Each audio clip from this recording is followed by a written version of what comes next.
नमस्कार दोस्तों, welcome back to my channel. Friends, मैं आप सबका अपने चैनल स्टॉक्स फॉर लाइफ पे बहुत स्वागत करता हूं। वेलकम टू एसटीफिल फैमिली।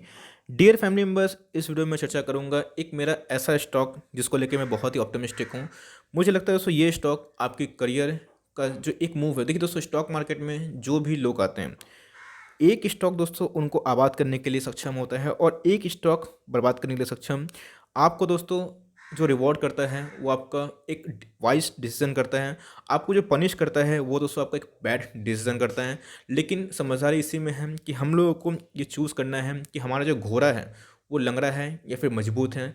मजबूत घोड़े दोस्तों आज भी रहेंगे, कल भी रहेंगे। एप्पल की बात की जाए, यूएस की बहुत बड़ी बड़ी कंपनी है, फ़ोन बनाती है, मैन्युफैक्चर करती है।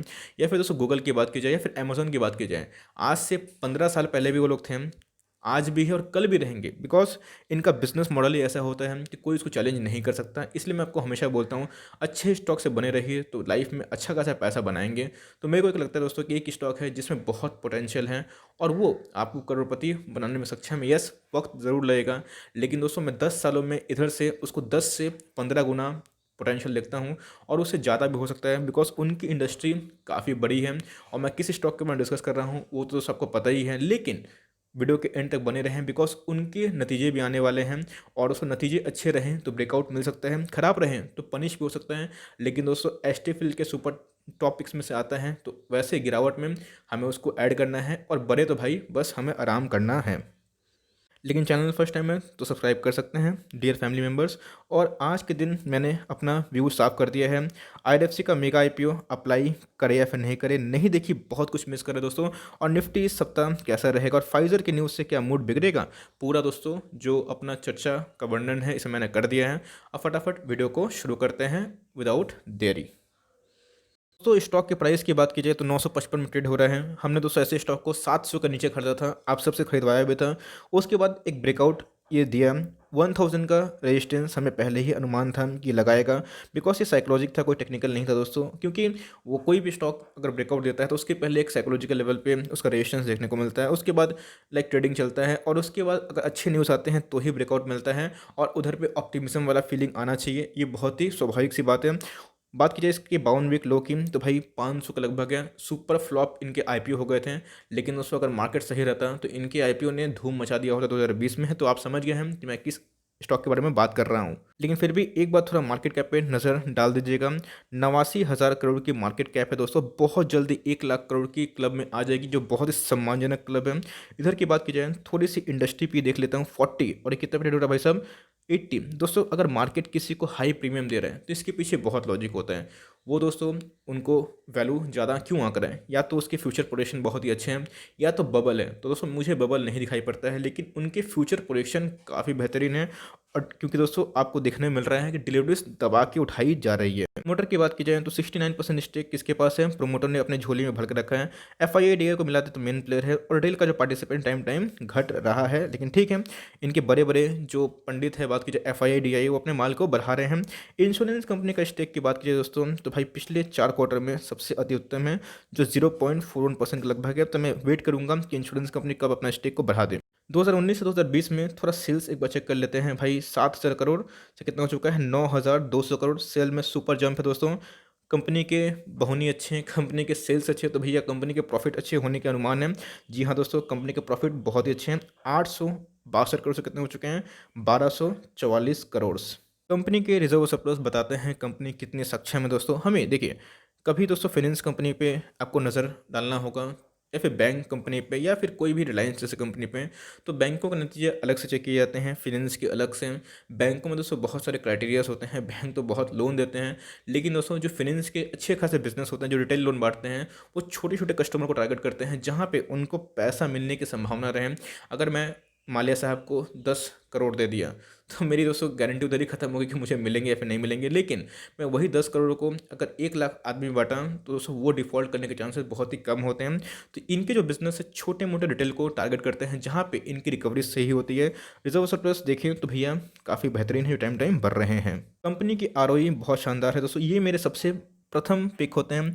बहुत लोग पूछते हैं कि सर जी आप एनालिसिस करते हैं तो क्या पैरामीटर, देखिए 15 के ऊपर होना चाहिए। जी हाँ दोस्तों, 15 का ऊपर होना चाहिए। अगर मैं फाइनेंस की कोई कंपनी पे डील करता हूँ तो उसका भी 15-20 होना चाहिए। तो आरओसी है वो क्या दोस्तों, रिटर्न ऑन कैपिटल एम्प्लॉयड है, जिसमें लॉन्ग टर्म जो डेप्ट है वो हमारा कंसिडर हो जाता है। तो इधर पे देखने को मिल रहा है कि बहुत ही प्रॉमिसिंग दिखाई पड़ रही है। और इधर पे दोस्तों थोड़ा देखना बनता है कि करंट रेशियो ठीक ठाक है और कंपनी के ऊपर डेट है। जी हाँ दोस्तों, कंपनी के ऊपर डेट है, लेकिन कितना का है, अरे बाप रे, एक से ज़्यादा होना चाहिए तो भाई बहुत खतरा हो जाता है। तो इस 3.5 है, लेकिन दोस्तों फाइनेंस में काम करती है। आप थोड़ा एक बार HDFC bank, ICICI bank, Kotak Mahindra bank, Bajaj finance का, इन सब का चेक कर लीजिएगा तो आपको समझ में आ जाएगा कि फाइनेंस की कंपनी का काम क्या होता है। एक जगह से लोन लेती है, दूसरी जगह बांटती है, बीच का कमीशन दोस्तों उनका होता है। तो ये लोन लेके ही काम करती है, तो इनके ऊपर डेट होना लाजमी सी बात है।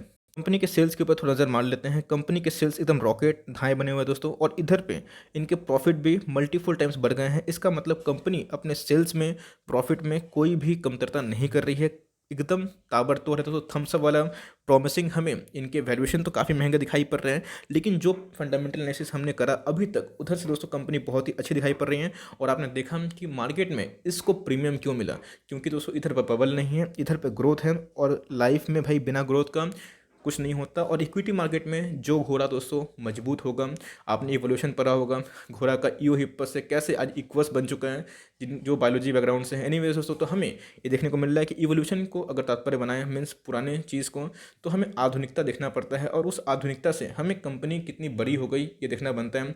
कल Apple, Microsoft, HDFC bank, Reliance बहुत छोटी कंपनी थी, लेकिन ग्रोथ था दोस्तों, तो उनकी प्राइस 10 गुना क्या, 20 गुना क्या, 50 गुना बढ़े। इसलिए मार्केट इसको थोड़ा सा वैल्यूएशन दे रहा है। अब ये अगर डिसअपॉइंट करता है मार्केट को तो इनके वैल्यूएशन कम भी हो जाएंगे, बिकॉज प्राइस क्रैश हो जाएगा दोस्तों। तो इस बात का ध्यान रखना है।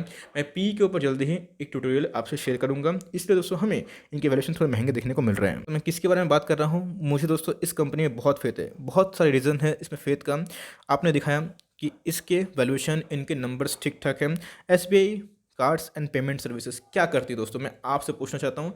क्रेडिट कार्ड देती है, डेबिट कार्ड देती है। और आपको पता होना चाहिए कि आजकल कैश लेके कौन घूमता है। जितने भी मिलीनियंस की बात की जाए, या फिर दोस्तों मैं भी जब कभी लाइक कोई अच्छा रेस्टोरेंट में डाइनिंग करता हूँ, विजिट करता हूँ, तो ऑफकोर्स या तो मैं यूपीआई आईडी से पे करता हूँ या मैं डेबिट कार्ड से पे करता हूँ। ये दोस्तों क्रेडिट कार्ड मेरे फाइनेंशियल टर्म में नहीं है, बिकॉज मैं बहुत एथिक्स को फॉलो करता हूँ। मेरे ऊपर कोई कर्ज आशीर्वाद से नहीं है ऊपर वाले के, तो भाई मैं मीन्स कर्ज से बहुत दूर रहता हूँ। लेकिन दोस्तों मैं कर्ज बांटने में नंबर 1 हूँ, बिकॉज मेरी एक ही टेक्निक है। अब आप मुझे अनएथिकल बोले या फिर कुछ भी बोलें, दोस्तों जितने भी बड़े बड़े रिच इंसान बने हैं वो पैसे को फाइनेंस करके बने हैं। और जितने भी पुअर से पुअर इंसान को देख लीजिए, वो क्या करते हैं, महंगे महंगे गाड़ी में घूमते हैं, महंगे महंगे खाना खाते हैं, और किस पे, क्रेडिट कार्ड पे, कि पहले लाइक यूज़ कर लो बाद में चुकाओ। और दोस्तों अगर चुका नहीं पाते हैं तो ये सब कंपनी उसमें मोटा फाइन करती हैं। तो अगर आपको रिच बनना है तो यस, क्रेडिट कार्ड के बिजनेस पे निवेश करिए, लेकिन खुद कभी क्रेडिट मत लीजिए। बिकॉज अल्कोहल जो वाइन शॉप चलाते हैं वो कभी वाइन नहीं पीते हैं, लेकिन वाइन शॉप चलाते ज़रूर हैं। तो भाई इनके बिजनेस में बहुत ग्रोथ है। आप देख सकते हैं कि बड़े बड़े एनबीएफसी, बड़े बड़े बैंक्स आज अमीर क्यों हैं, बिकॉज वो लोगों को लोन देते हैं और उस लोन से दोस्तों उनको स्लेब बनाते हैं, लेकिन जो उस पर निवेश करते हैं वो बहुत ही अमीर बनते हैं। यस दोस्तों, ये थोड़ा सा out of the box question था, बट मैंने शेयर कर दिया, यही लॉजिक है। और बड़े बड़े निवेशक जितने ही बड़े बने हैं, उनका जो डेट इक्विटी रेशियो है बहुत ही कम है, और उनके ऊपर अमूमन कोई कर्ज दिखा नहीं गया है। और जिनके ऊपर बहुत कर्ज होता है उनको टाइम टाइम कर्ज अपना लाइक चुकाना होता है, वरना माल्या की तरह, मोदी की तरह, मीन्स नीरव मोदी की बात कर रहा हूँ, उनको भाग जाना पड़ता है। तो इनके जो आईपीओ फेल हो गए थे, लेकिन फिर भी दोस्तों अपने लाइक बॉटम से बहुत ही रिकवरी दिया और इसने नया हाई लगाया, जो कि मेरा पहले ही अनुमान था। और आप सबने पैसे बनाए होंगे जिन्होंने मुझे सीरियसली फॉलो किया। तो इधर की बात की जाए तो आज हमें 955 दिखाई दे रहे हैं। अब दोस्तों एक बार तो चार्ट में कंडीशन देख लेते हैं कि क्या सिनेरियो इमर्ज है और क्या होगा एमओएस लेवल, जहाँ पे डाउनसाइड कम और अपसाइड ह्यूज। गाइस इधर पे जब हमें ब्रेकआउट देखने को मिला एसबीआई कार्ड में, तो इधर पे आप देख सकते हैं कि मैंने कितने बार बोला कि आपको माल उठाते रहना चाहिए। ब्रेकआउट मिला दोस्तों, इतना दिन का मेहनत, इतना दिन का जो पेशेंस है, बस 3 कैंडल में ही कहानी खत्म। 1, 2 और 3, इतने दिन दोस्तों आपने वेट किया महीना भर तक, और उसके बाद 3 दिन में ही आपको उसका 3 गुना फल मिल गया, 4 गुना फल मिल गया, जो एफडी से ज़्यादा रिटर्न मिलता है। और उसके बाद ऑल टाइम हाई पे आपको मैंने पहले ही बोला था कि निवेश मत करिए, 1000 के लेवल पे टकरा के आया। अब दोस्तों इधर पे कॉन्सोलिडेट हो रहा है, और क्यों, तो 21 जनवरी, मार्क द डेट दोस्तों, अपने कैलेंडर में इसको कर लीजिए।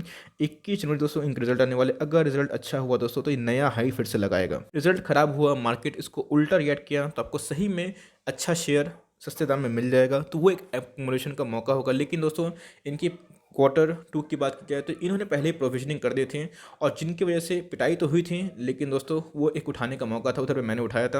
और उसके बाद आप देख सकते हैं कि हमेशा मार्केट फॉरवर्ड लुकिंग होता है।